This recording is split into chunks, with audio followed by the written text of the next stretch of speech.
दर्शकों, हर मनुष्य जीवन भर अपना कर्म करता रहता है, चाहे वो बुरा हो या अच्छा, और अंत समय आने पर यही सोचता रहता है कि मरने के बाद उसे उसके कर्मों की वजह से स्वर्ग मिलेगा या नर्क। मनुष्य की ये प्रवृत्ति होती है कि वह अपने हिसाब से बुरे कर्मों की गिनती भी अच्छे कर्मों में करने लगता है और यह सोचकर प्रसन्न होता है कि मरने के बाद उसे अवश्य ही स्वर्ग मिलेगा, जबकि वो जानता है कि कोई भी मनुष्य अपने कर्मों के फल का निर्धारण स्वयं नहीं कर सकता, बल्कि मृत्यु के बाद उसके कर्मों के फल का निर्धारण स्वयं यमराज करते हैं। और वही बताते हैं कि मनुष्य ने जो अपने जीवन काल में कर्म किया, उसके वो कर्म पुण्य थे या पाप, और फिर उसी के अनुसार उसे स्वर्गलोक या नरक लोक की प्राप्ति होती है। परंतु यहाँ सबसे बड़ा सवाल यह उठता है कि यदि किसी मनुष्य को मरने के बाद स्वर्ग मिलता है तो वह स्वर्ग लोक में कौन कौन सी सुविधाओं का भोग करता है, और यदि किसी मनुष्य को नरक मिलता है तो उसे कैसी कैसी यातनाएं झेलनी पड़ती हैं। दर्शकों, आज के इस वीडियो में हम आपको इसी से जुड़ी पद्म पुराण की एक कथा के बारे में बताने जा रहे हैं, जिसका वर्णन यमलोक से लौटी कुछ कन्याओं ने किया हुआ है। नमस्कार दर्शकों, द डिवाइन टेल्स पर आपका एक बार फिर से स्वागत है। पद्म पुराण में वर्णित कथा के अनुसार एक बार यमदूत कुछ कन्याओं को भूलवश समय से पहले यमलोक लेकर चले गए, लेकिन जब चित्रगुप्त ने उनके एवं मृत्यु का लेखा जोखा देखा तो उन्होंने यमदूतों से कहा कि हे यमदूतों, तुमने ये क्या किया? इन कन्याओं की आयु अभी पूर्ण नहीं हुई है, इसलिए इन कन्याओं को तुरंत वापस मृत्यु लोक दे आओ। उधर जब इस बात का पता उन कन्याओं को चला तो उन सब ने यमदूतों से कहा, हे भगवान, आपकी इस भूल की वजह से मेरे परिजनों को जो कष्ट पहुंचा है, उसके बदले आपको हमें ये यमलोक दिखाना और इसके बारे में संपूर्ण जानकारी देनी होगी, तभी सभी हम धरती लोक जाएंगे, अन्यथा यहीं रहेंगे। कन्याओं की ये बातें सुनकर यमदूत घबरा गए और दौड़े दौड़े यमराज के पास पहुंचे और उन्हें सब बात बताई। तब यमराज ने अपने दूतों से कहा, तुम लोगों को अपने भूल का प्रायश्चित करना ही होगा और बदले में उन कन्याओं को यमलोक के दर्शन कराने होंगे। यमराज की बातें सुनकर यमदूत तुरंत कन्याओं के पास वापस आए और उन सभी को पूरा यमलोक दिखाया। फिर जाकर वे कन्याएं धरती लोक वापस आ गईं। धरती लोक वापस आने पर उनके बंधु बांधव खुशी से झूम उठे और सभी ने उनसे यमलोक के बारे में पूछा, जिसका वर्णन कन्याओं ने इस प्रकार किया।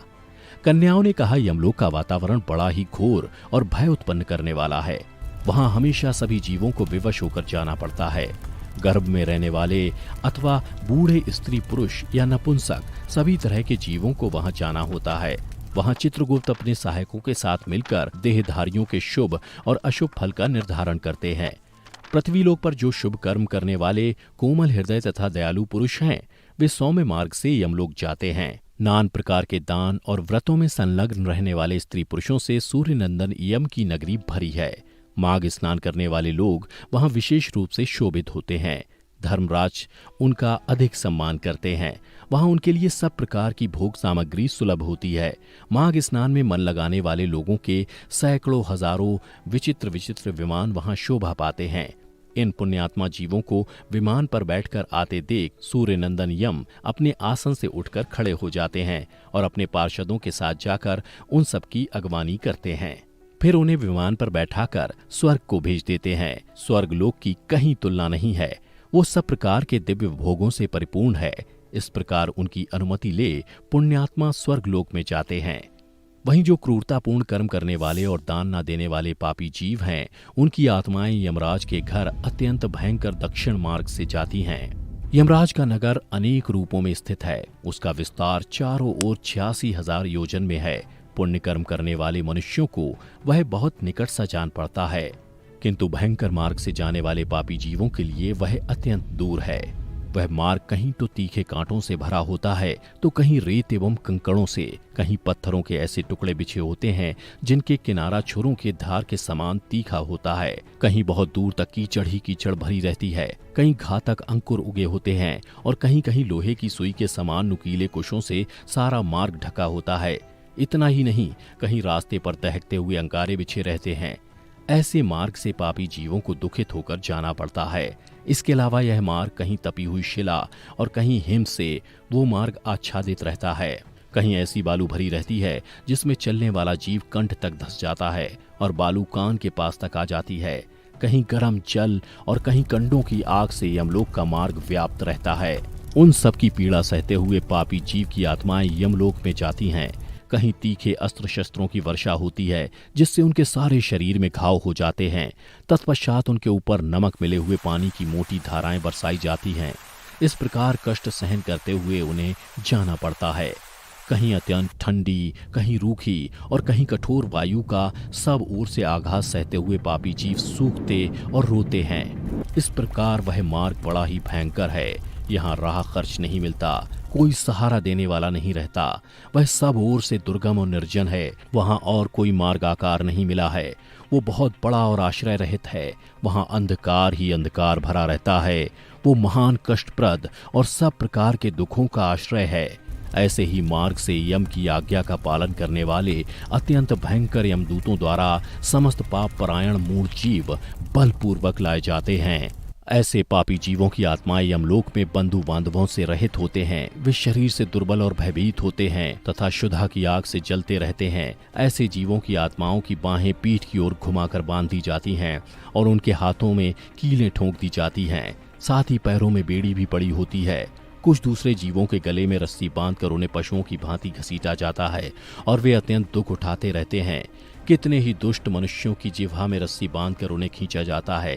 किन्हीं की कमर में भी रस्सी बांधी जाती है, किन्हीं को भालों से छेदा जाता है, कुछ को बाणों से घायल कर दिया जाता है और इस प्रकार उन्हें विवश करके यमलोक में ले जाया जाता है। वे भूख प्यास से पीड़ित होकर अन्न और जल मांगते हैं, धूप से बचने के लिए छाया की प्रार्थना करते हैं और शीत से व्यथित होकर तापने के लिए अग्नि मांगते हैं। उन्होंने उक्त वस्तुओं का दान नहीं किया होता। वे उस पाथे रहित पथ पर इसी प्रकार कष्ट सहते हुए यात्रा करते हैं। इस प्रकार अत्यंत दुखमय मार्ग से चलकर जब वे प्रेत लोक में पहुंचते हैं तब दूत उन्हें यमराज के आगे उपस्थित करते हैं। तब यमराज और चित्रगुप्त उन पापियों को धर्मयुक्त वाक्यों से समझाते हुए फटकारते हुए कहते हैं कि ओ खोटे कर्म करने वाले पापियों, तुमने दूसरों के धन हड़प लिए और सुंदर रूप में घमंड में आकर पराई स्त्रियों के साथ व्यभिचार किया। मनुष्य अपने आप में जो कुछ कर्म करता है उसे स्वयं ही भोगता है। फिर तुमने अपने ही भोगने के लिए पाप कर्म क्यों किया और अब अपने कर्मों की आग में जलकर इस समय तुम लोग संतप्त क्यों हो रहे हो। इतने में ही यमदूत कुछ राजाओं की आत्माओं को लेकर यमराज के पास पहुंचे। तब यमराज ने उन आत्माओं को देखते हुए कहा, देखो दुरात्माओं, ये राजा लोग भी अपने भयंकर कर्मों से प्रेरित हो मेरे पास आए हैं।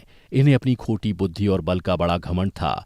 ये दुराचारी राजायन अपनी प्रजा का सर्वनाश करने वाले हैं। ये थोड़े समय तक रहने वाले अपने राज्य के लिए घोर पाप किए हैं। इन सभी ने राज्य के लोभ में पड़कर मोहवश बलपूर्वक अन्याय से जो प्रजाजनों को दंड दिया और इस समय उसी का फल भोगने यहाँ आए हैं। अब इन राजाओं से पूछो कि कहाँ है वो राज्य और कहाँ गई वो रानी जिनके लिए ये सब पाप इन्होंने किया। इस प्रकार राजाओं से धर्म की बात कहकर धर्मराज ने अपने दूतों से कहा, तुम इन राजाओं को पकड़ कर ले जाओ और क्रमशः नरक की आग में डालकर इन्हें पापों से शुद्ध करो। तब वे दूत शीघ्र ही उठकर राजाओं के पैर पकड़ लिए और उन्हें बड़े वेग से आकाश में घुमाकर ऊपर फेंक दिया। तत्पश्चात उन्हें पूरा बल लगाकर तपाई हुई शिला पर बड़े वेग से पटका। शिला पर गिरने से उनका शरीर चूर चूर हो गया, रक्त के स्रोत बहने लगे। इसके बाद पापी की शुद्धि के लिए उसे नरक के समंदर में डाल दिया गया। इस पृथ्वी के नीचे नरक की 28 कोठियां हैं। वे 7वें तल के अंत में भयंकर अंधकार के भीतर स्थित हैं। उनमें पहली कोटिका का नाम घोरा है और उसके नीचे सुघोरा की स्थिति है। तीसरी अति घोरा, चौथी महाघोरा और 5वीं कोटि घोर रूपा है। छठी का नाम तरल तारा, 7वीं का भयानका, 8वीं का कालरात्रि और 9वीं का भयोत्कटा है। उसके नीचे 10वीं कोटि चंडा है, उसके भी नीचे महाचंडा है। 12वीं का नाम चंड कोलाहला है और उसके बाद प्रचंडा, नरनायिका, कराला, विकराला और वज्रा हैं। 3 अन्य नरकों के साथ वज्रा की 20वीं संख्या है। रौरव से लेकर अविचि तक कुल 140 नरक माने गए हैं। इन सब में पापी मनुष्य अपने अपने कर्मों के अनुसार डाले जाते हैं और जब तक भांति भांति की आत्माओं द्वारा उनके कर्मों का भोग समाप्त नहीं हो जाता तब तक वे उसी में पड़े रहते हैं। इस प्रकार क्लेश सहकर जब ये आत्माएं प्रायः शुद्ध हो जाते हैं तब शेष कर्मों के अनुसार पुनः इस पृथ्वी पर आकर जन्म ग्रहण करते हैं और तृण और झाड़ी आदि के भेद से नाना प्रकार के स्थावर होकर वहां के दुख भोगने के पश्चात पापी जीव कीड़ों की योनि में जन्म लेते हैं। फिर कीट योनि से निकलकर क्रमशः पक्षी होते हैं। पक्षी रूपी से कष्ट भोगकर मृग योनि में उत्पन्न होते हैं। वहां के दुख भोगकर अन्य पशु योनि में जन्म लेते हैं। फिर क्रमशः गो योनि में आकर मरने के पश्चात मनुष्य होते हैं। इसके बाद कन्याओं ने कहा, माताओं, हम सभी धन्य हैं जो इस परम पवित्र भारतवर्ष में हमें जन्म मिला है। यह अत्यंत दुर्लभ है। इसमें भी हजार हजार जन्म लेने के बाद पुण्य राशि के संचय से कदाचित कभी जीव मनुष्य योनि में जन्म पाता है। परंतु जो माघ स्नान में तत्पर रहने वाले हैं उनके लिए कुछ भी दुर्लभ नहीं है। उन्हें यहीं पर परम मोक्ष मिल जाता है और पर्याप्त भोग सामग्री भी सुलभ होती है। भारतवर्ष को कर्म भूमि कहा गया है। अन्य जितनी भूमियां हैं ये योग भूमि मानी जाती हैं। यहाँ यति तपस्या और याजक यज्ञ करते हैं। यहीं पारलौकिक सुख के लिए श्रद्धा पूर्वक दान दिए जाते हैं। कितने ही धन्य पुरुष यहाँ माघ स्नान करते हैं तथा तपस्या करके अपने कर्मों के अनुसार ब्रह्मा, इंद्र देवता और मरुद्वानों का पद प्राप्त करते हैं। यह भारतवर्ष सभी देशों से श्रेष्ठ माना गया है क्योंकि यही मनुष्य धर्म और स्वर्ग और मोक्ष की सिद्धि कर सकते हैं। इस पवित्र भारत देश में क्षणभंगुर मानव जीवन को पाकर जो अपने आत्मा का कल्याण नहीं करता उसने अपने आप को ठग लिया। मनुष्यों में भी अत्यंत दुर्लभ ब्राह्मणत्व को पाकर जो अपना कल्याण नहीं करता उससे बढ़कर मूर्ख कौन होगा। कितने ही काल के बाद जीव अत्यंत दुर्लभ मानव जीवन प्राप्त करता है। इसे पाकर ऐसा करना चाहिए जिससे कभी नरक में न जाना पड़े। देवता लोग भी यही अभिलाषा करते हैं कि हम लोग कब भारतवर्ष में जन्म लेकर माघ मास में प्रातः काल किसी नदी या सरोवर के जल में गोते लगाएंगे। देवता यह गीत गाते हैं कि जो लोग देवत्व के पश्चात स्वर्ग और मोक्ष की प्राप्ति के लिए मार्गभूत भारतवर्ष के भूभाग में मनुष्य जन्म धारण करते हैं वे धन्य हैं। इसलिए दर्शकों, आप सभी भी पुण्य करें और पाप छोड़ दें। पुण्य से देवत्व की प्राप्ति होती है और अधर्म से नरक में गिरना पड़ता है। और यदि आप लोग संसार बंधन से छुटकारा पाना चाहते हो तो सच्चिदानंद स्वरूप परम देव श्री नारायण की आराधना करो। यह संसार निसार है और नाना प्रकार के दुखों से भरा है। इस पर विश्वास नहीं करना चाहिए क्योंकि एक दिन तुम्हारा निश्चय ही नाश होने वाला है।